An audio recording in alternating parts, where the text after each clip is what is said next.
Genetics and stem cell research. Genetics is the study of genes and how certain traits are passed down from one generation to the next. Genes are very important things to know about because they have a huge effect on us as human beings. Genes can affect our health. They can affect our appearance. They can affect even our personalities. When we recognize, for example, that an offspring looks like their parent, the genes are the reasons why those certain traits are passed down. We also see that certain health issues are going to be passed down, making people perhaps more predisposed to heart conditions, making people more predisposed to diabetes, and so on. And so the genes are important things. And it's been argued for quite a while that if the genetic makeup of the human being was understood, then potentially we might be able to alter it.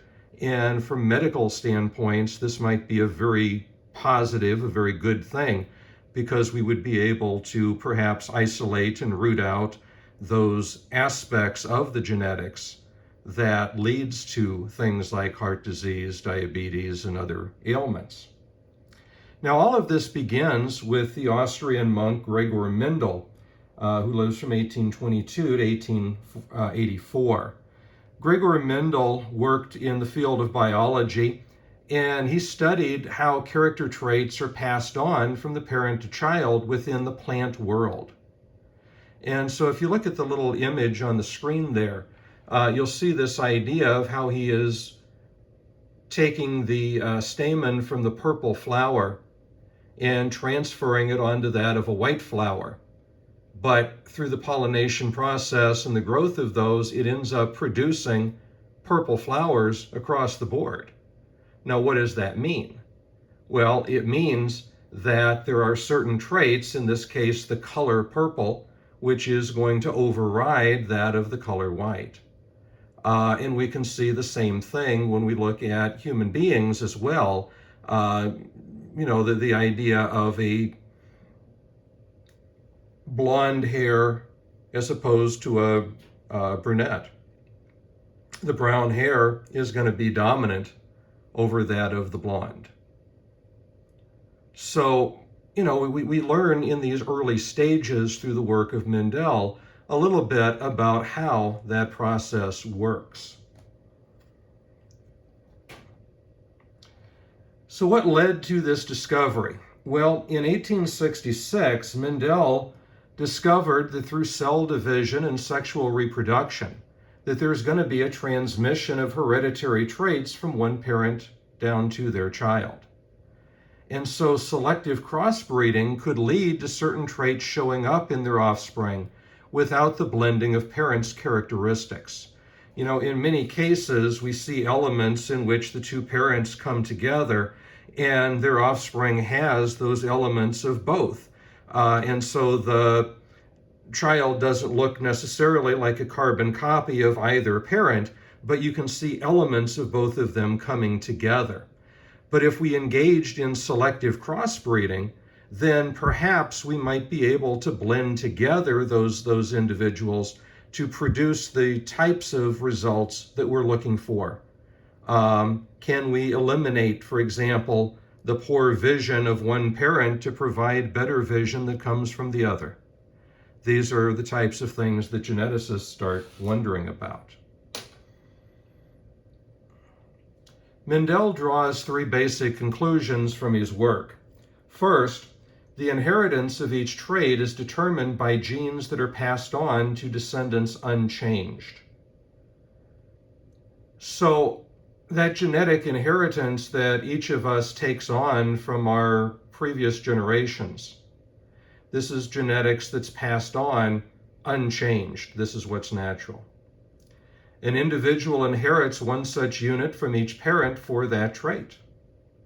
And so both parents are contributing to the genetic makeup of the child. And thirdly, a trait may not show up in an individual, but can still be passed on to the next generation. I mentioned the idea of the brunette hair and the blonde hair. And there have been instances where a blonde-haired child has been born to two brunette parents. And a lot of people think that's an odd situation, but if perhaps one of the grandparents or even great-grandparents were blonde, that genetic trait could still be found within that makeup and carried down to the next generation. So Mendel saw that there was great promise for genetics. However, genetics is going to essentially be hijacked by Francis Galton, who lives from 1822 to 1911. And Francis Galton is going to establish for us what becomes known as eugenics. Eugenics is derived from a basic understanding of genetics, and eugenics means well-born. But what Galton wanted to do was to help to create the ideal or the perfect human being. He wanted to eradicate all undesirable elements, all undesirable traits. And we end up with two forms or two versions of eugenics. One is called positive eugenics, whereby healthy people of high intelligence would be encouraged to have more children, and coupled with that, negative eugenics, where undesirable people should be discouraged or banned from having children. In other words, what eugenics wants to do, at least in part, is to control the gene pool of society. The medical capacity to go in and alter or change genes didn't really exist, obviously, in the 19th century. But Galton surmised that if we could get individuals who were very healthy, who were strong specimens, who were highly intelligent, if we could take those people and get them to couple, the children that they produce will also be like that. And if we can take those people who are weak, infirm, who have lots of illnesses, people who are mentally unstable in some way, and ban them from reproducing at all, then we could cut those types of people out of the gene pool. Now, of course, the implications of this would imply that it's ultimately going to end up being used for racist ends. It's going to end up being used to work against the poorer society, the poorer members of society. And so, although it's going to take quite a while, eugenics will eventually become considered, I guess, a pseudoscience rather than a science. We'll see the errors of the ways. But it takes a while for that to happen. Of course, one of the big things that brings about that change is the fact that Nazism relies very heavily upon the concept of eugenics to create the master race that Hitler was looking after. But sadly, it's not just Nazi Germany that embraces these ideas. Much of the rest of the world did too, including the United States. In 1924, in the state of Virginia, legislation was passed called the Eugenical Sterilization Act. And this basic act said that all feeble-minded persons should be sterilized in order to eradicate these traits from the gene pool. In other words, anyone who is deemed to be feeble-minded, weak-willed, weak-minded, genetically inferior in any way, those individuals should be sterilized so that they cannot produce offspring, so that those traits will not pass down. Which, of course, from a moral standpoint, is a huge problem, because it destroys the rights and the autonomy of those individuals to have children, which is the dream and hope of many human beings. Now, that was enacted in 1924. In 1927, there's a court case called Buck versus Bell, in which this idea was challenged. And in this particular instance, the court is going to actually uphold the Virginia law. It will claim that eugenics is a legitimate science, that the efforts that are being made is in the best interest of humanity, and it is allowed to continue from that point onwards.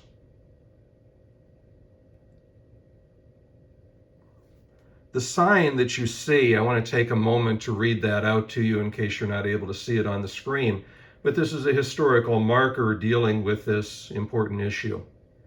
In 1924, Virginia, like a majority of states, then enacted eugenical sterilization laws.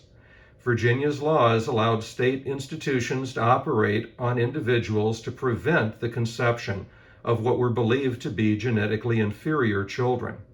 Charlottesville native Carrie Buck, involuntarily committed to a state facility near Lynchburg, was chosen as the first person to be sterilized under the new law. The U.S. Supreme Court in Buck v. Bell on the 2nd of May 1927 affirmed the Virginia law. After Buck, more than 8,000 other Virginians were sterilized before the most relevant parts of the act were repealed in 1974. Later evidence eventually showed that Buck and many others had no hereditary defects. She's buried south of here. So essentially, we find that through the use of genetics, just in the state of Virginia alone, and many other states had acts like this, more than 8,000 people ended up being sterilized in an attempt to create the perfect race. And so this is, what eugenics has done. This is what its function or its purpose was. And of course, again, we can see the moral implications behind doing acts like this, the problems of trying to create the perfect race.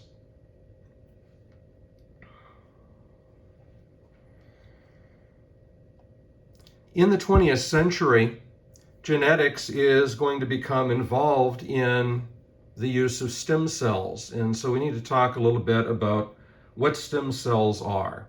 And there are two major types of stem cells. One is the embryonic stem cell, which is the most useful. The other is somatic stem cells, which are of great value, but they have limitations. Now, the embryonic stem cell is a pluripotent stem cell derived from the inner cell mass of a blastocyst, which is an early stage pre-implantation embryo. Pluripotent basically implies that it can replicate any cell within the human body, which makes it the most valuable of all of the things that we can use, because in that infancy state, it is that cell that is being used to create all of the parts of what would become this new human being. And so if we take that cell, we have the ability to manipulate it to create any cell. If we need to produce it to make it a brain cell, we can do that. If we need to make it a liver cell, we can do that, and so on. But human embryos reach this blastocyst stage about 4 to 5 days after fertilization. They consist of about 50 to 150 cells. The problem from a moral standpoint is that isolating the inner cell mass results in the destruction of the blastocyst. Again, very morally controversial. This is where a lot of the abortion debate comes into play. When does life begin? Does life begin at the moment of conception? Does life begin when the child is brought into this world, being born? Is it considered human when it's able to have the capacity to sustain its own life, its own existence? To those individuals who believe that life begins at conception, they recognize that the work of the embryonic stem cells, while it may have certain values for humanity, they consider it to be morally wrong because that embryo is destroyed. It will never grow to become a human being. Now, while this is a controversial step, one thing we have to keep in mind is that the vast majority of these embryonic stem cells are going to be taken from embryos that are never going to reach the point of becoming a human being anyway. They are taken from fertilization clinics. Individuals go in and they make contributions to it. There are a certain number of donations that are made, and only a small number of those are going to be used to be implanted into a woman to help her produce a child.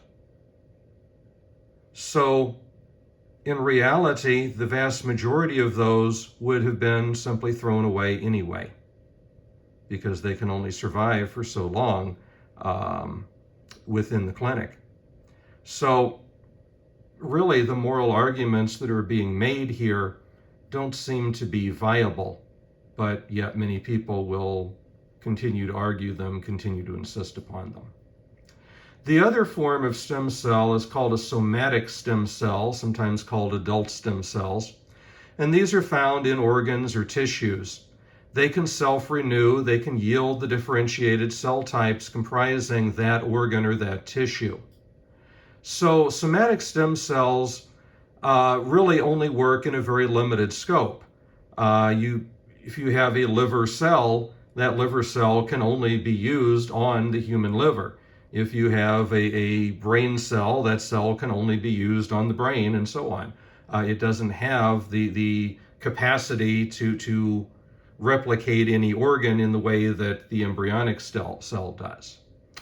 But somatic cells are important because they help to maintain the body, they repair the organs, the tissues. These are not really morally controversial. We don't really hear a lot of discussion about those. People don't seem to have a major problem or a major concern with regards to the somatic stem cells.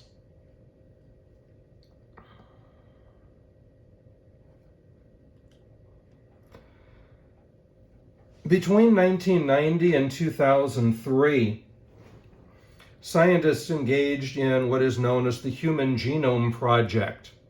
And the basic idea of the Human Genome Project was to create a map or a blueprint of humanity. And you can see a brief timeline there of the different discoveries that are made. But basically, it sort of gives us the programming of what it is to be a human. And through the use of this knowledge, of course, we now have the ability to recognize and pinpoint many of these genes. We have the ability to manipulate those genes, which means that we could potentially discover individuals who have or who are genetically predisposed to certain diseases or illnesses, and potentially do something about that. We also, of course, have the ability through the knowledge of genetics to be able to custom build a child, if you will. If you want that child to have blue eyes, here's what you have to do. If you want that child to have blonde hair, here's what you have to do, and so on. And so the Human Genome Project gives us that knowledge, and many people, of course, feel that with that knowledge of genetics being so complete at this point, that it leaves a huge opportunity for people to play God. There are benefits to genetics, there is no doubt about that. Through genetics, we can potentially find out what is causing so many of the diseases and illnesses of the world. We can potentially allow for a better quality of life for human beings. We can potentially, if not overcoming death, certainly forestall it in some way or another. But this raises some moral questions, some moral problems. If we are going to overcome death, if we are going to expand the longevity of human life and have people living for 150 years or 200 years, who is it that is going to actually get access to this? Given the state of medical knowledge and medicine in general, we know that medicine is a very expensive thing that not everybody has access to. And so wouldn't it be the case perhaps that the rich, the elite, might be able to make use of this knowledge and extend their life and their existence, whereas the poorer classes of people would still be dying of heart attacks at 50? So who would have access to this? And ultimately, along with that, wouldn't it just lead us right back to genetics? Wouldn't we just be trying to weed out again those socially undesirable individuals? Before we know it, perhaps those people who are poorer classes of people, rural individuals, who are not contributing as much to society as those elites on Wall Street, maybe those people are going to be brushed off to the side. Maybe before long, we don't have them. And of course, the implications of that is that many of those people who are living in that type of life, living that lower order, you have African Americans, you have immigrants who have come in from this country. And so again, it becomes perhaps another case of racial cleansing. And so this is a huge moral concern, not just who would have access to it, but the fact that we could be right back to the issue of genetics.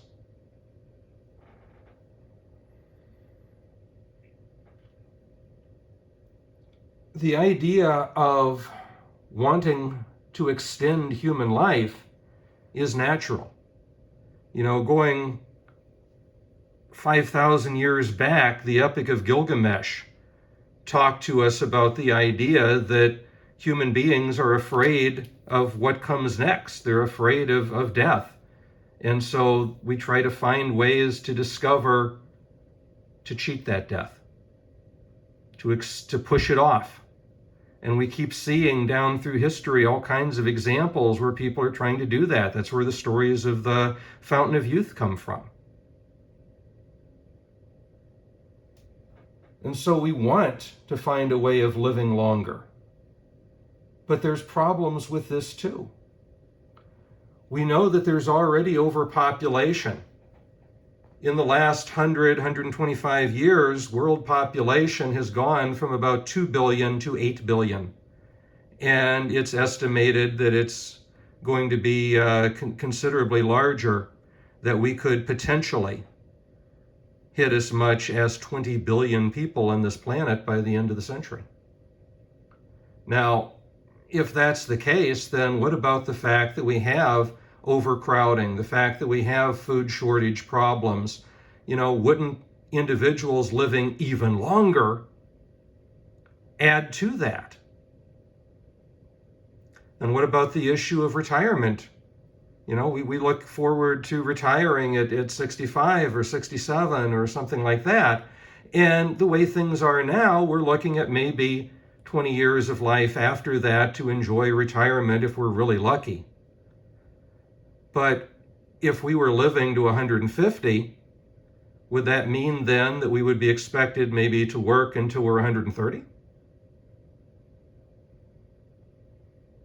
Or would it give us considerably longer period of time? Because again, if we simply expanded our life and said, oh good, now I'm going to have another 60 years of retirement instead of 20 or 80 years of retirement, how do we live through that financially? So these are concerns that we have to look at.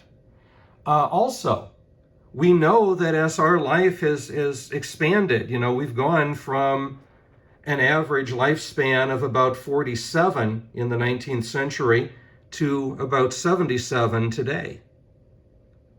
And because of that, we have come up with or recognized new ailments that come upon older generations that really weren't there, that really weren't known before, because people weren't living that long.